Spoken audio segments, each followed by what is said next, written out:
Your voice is low and sexy. I know what you are. Say it out loud. Batman. Well, that was just thoroughly unpleasant. I'm firing my rider. Then might I strongly suggest you hire Stephanie Meyer. I suggest smuggling. Well, let's just take a look at her rider for qualifications. Gender, female. I'm sorry. She's ineligible to work in the United States. But Please observe this flowchart of rights or qualifications.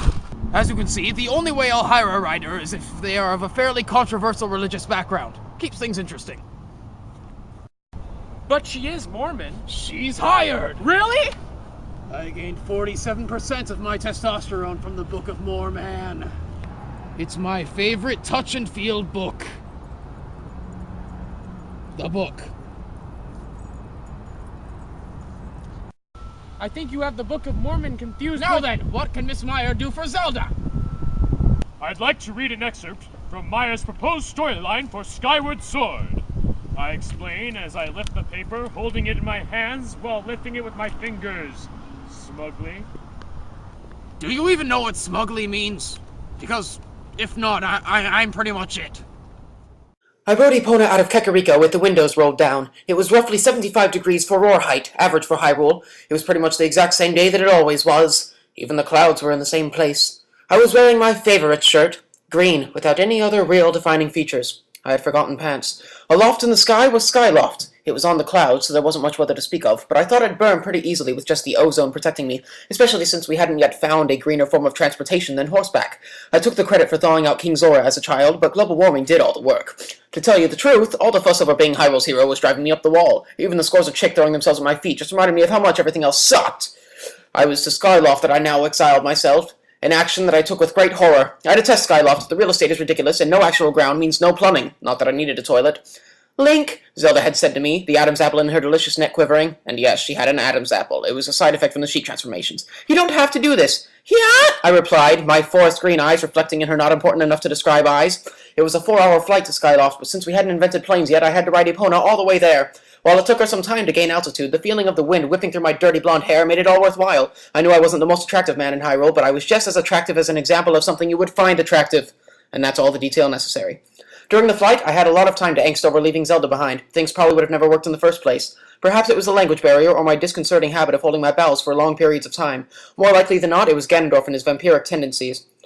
After all, he had attempted to leave me a bloodless corpse at various times in my life and whisk Zelda away to his castle/sex dungeon. I could see him in my mind now, his rugged chin and painfully long nose jutting out beneath his golden eyes that seemed to laugh at me. As he laughed at me. The end.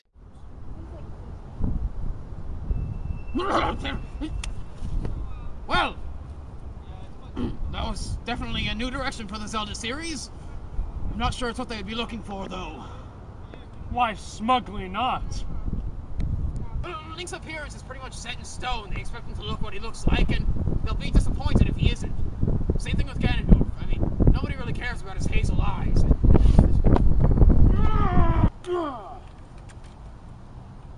His eyes are gold! Except when he has bloodlust, in which case, they're black. I do like the idea of Ganondorf being a vampire, though. That can make for some very interesting combat. I think a lot of people will enjoy Vampendorf.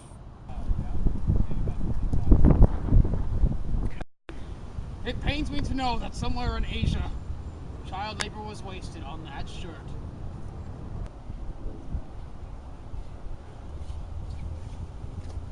Oh my Edward. I don't know if it's the lighting or the exploitative writing, but you look just like Jacob.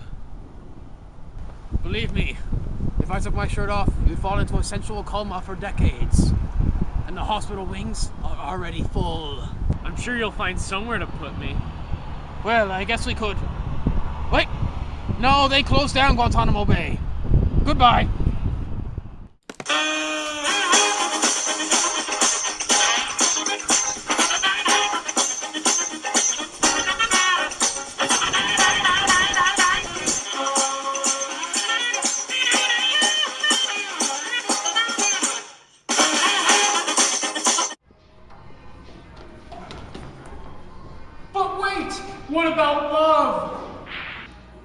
What's love got to do with it?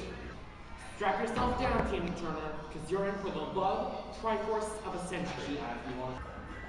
Triforce? Then who's the... Oh my god. Zelda, with her wisdom, decides to date Ganondorf, who keeps her in his grasp with his van power, and Link tries to work up the courage to ask her out. How would wisdom lead her to date Ganondorf? Because he's a king, and he has money, smug. But he's a villain! He's just misunderstood. Everything he does is for his unrequited love for Zelda. That's why he encased her in crystal, so they can be together forever. It's symbolic of the crystal-like barrier he's placed around his soft, tender, loving meatloaf of a heart. He'd do anything for love. Ah!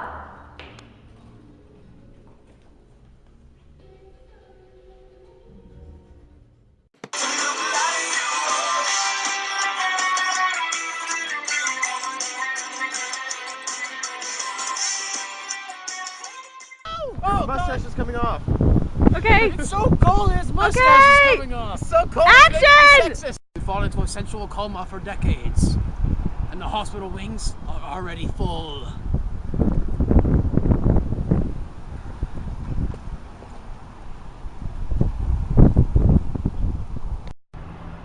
Action!